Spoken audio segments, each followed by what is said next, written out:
Rachel sedang tidur di rumahnya karena sakit. Dia tiba-tiba menghilang bersama selimut dan bantal yang ia pakai. Barang-barang pribadinya tidak dibawa, yang menandakan kalau Rachel tidak berniat pergi dari rumah. Sebuah catatan ditemukan di buku harian miliknya yang sepertinya mengarah pada pelaku. Apa yang terjadi pada Rachel? Berhasilkah polisi menemukannya? Mari cari tahu.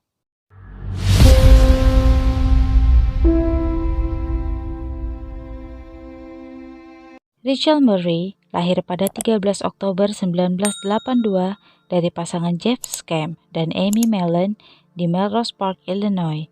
Rachel tumbuh menjadi anak yang cerdas dan cekatan. Ketika dia berumur 3 tahun, kedua orang tuanya bercerai. Jeff pindah ke Texas dan dia tinggal bersama ibunya, Amy, di Illinois. Tak berselang lama, Amy menjalin hubungan dengan seorang pria bernama Vincent Mellon. Keduanya akhirnya menikah dan memiliki 2 anak bernama Jason yang lahir pada 1988 dan Ashley yang lahir pada tahun 1996. Keluarga ini tinggal di 612 Melissa Drive di Bolingbrook, Illinois. Rachel bersekolah di sekolah menengah B.G. Ward. Dia merupakan siswa teladan. Dia ceria, humoris, dan memiliki banyak teman. Mata pelajaran favoritnya adalah sains. Rachel tertarik pada daur ulang dan alam. Berbeda dengan sikapnya yang ceria di sekolah, kehidupan Rachel di rumah sungguh berbeda dan memilukan. Ketika dia berusia 8 tahun, ibu dan ayah tirinya bertengkar hebat. Vincent memukul dan mendorong Amy hingga terjatuh dari tangga dan membuat ancaman verbal pada Rachel. Amy mengajukan laporan mengenai kekerasan yang dilakukan suaminya tersebut pada polisi. Namun akhirnya laporan itu dicabut dan mereka kembali bersama. Vincent merupakan orang yang pemarah dan tidak peduli terhadap Rachel. Dia lebih menyayangi anak-anak kandungnya. Di musim semi tahun 1995, di usia Rachel yang ke-13 tahun, Rachel kabur dari rumah. Dia meninggalkan sebuah catatan mengenai alasannya pergi. Rachel takut disalahkan dan dimarahi oleh ayah tirinya atas sesuatu yang adiknya rusak. Dia tidur di luar rumah temannya malam itu. Di keesokan harinya, Rachel menelpon kakek dan nenek tirinya yang kemudian menjemputnya dan membawanya pulang kembali ke rumah Vincent. Di musim dingin 31 Januari 1996, Rachel izin tidak masuk sekolah karena pada hari itu ia mengeluh sakit tenggorokan dan ingin beristirahat saja di rumah. Mungkin dengan beristirahat sejenak, sakitnya akan berkurang. Dia berada di rumah hanya berdua dengan Vincent karena ayah tirinya itu menganggur, sedangkan adik-adiknya pergi bersekolah dan ibunya pergi bekerja. Rachel tidur di kamarnya dengan menggunakan selimut berwarna biru. Sekitar jam 5 sore, kepolisian Bolingbrook, Illinois menerima laporan anak hilang dari seorang wanita bernama Amy Mellon. Rachel telah menghilang. 2 bantal dan selimut biru yang dipakai hari itu juga hilang. Pada awalnya pihak berwajib menduga Rachel telah melarikan diri karena beberapa bulan sebelumnya dia pernah lari dari rumah dan kembali dengan sukarela.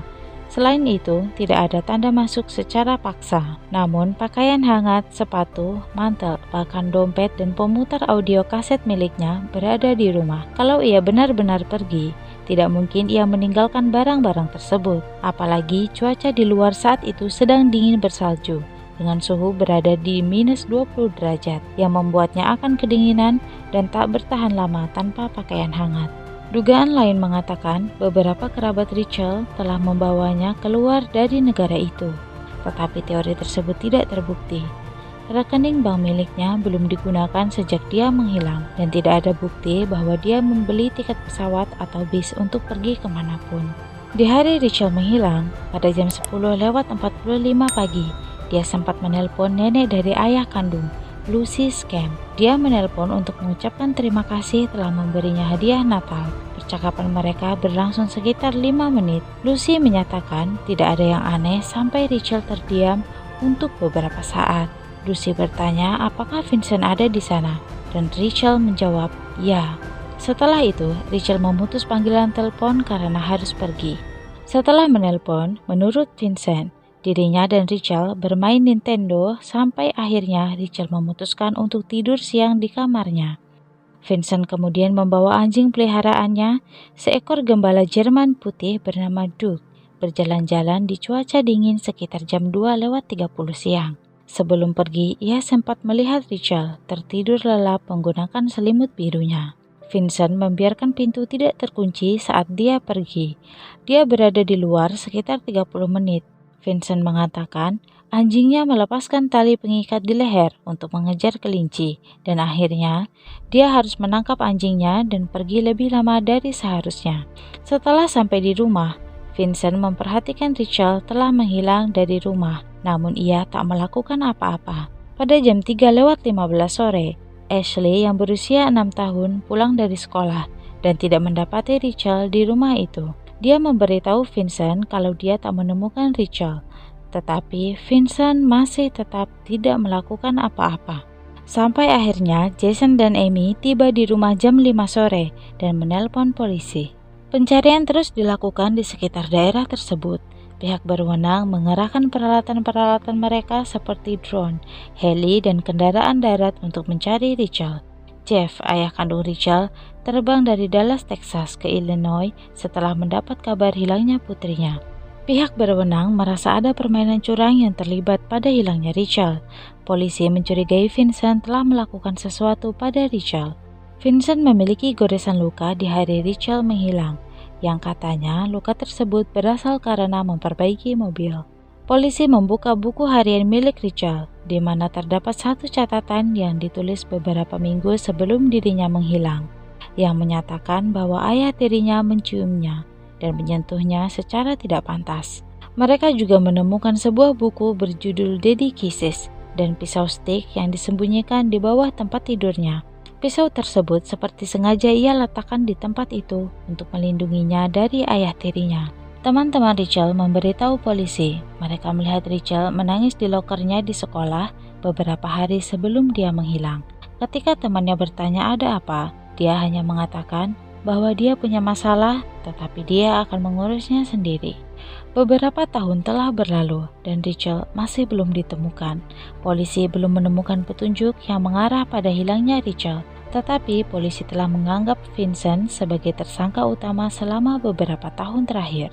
Dia memiliki catatan buruk untuk kasus kekerasan rumah tangga dan dia gagal dalam tes pendeteksi kebohongan sehubungan dengan hilangnya Rachel. Namun hasil tes tersebut tidak cukup dijadikan sebagai bukti untuk menuntut Vincent karena kebenaran dari alat tersebut masih diragukan.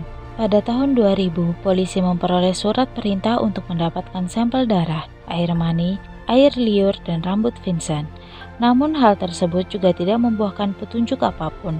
Di tahun yang sama, penyelidikan berakhir tanpa ada dakwaan yang dijatuhkan pada siapapun. Tak lama berselang, Amy dan Vincent pindah dari Illinois dan tidak lagi bekerja sama dengan kepolisian Bolingbrook.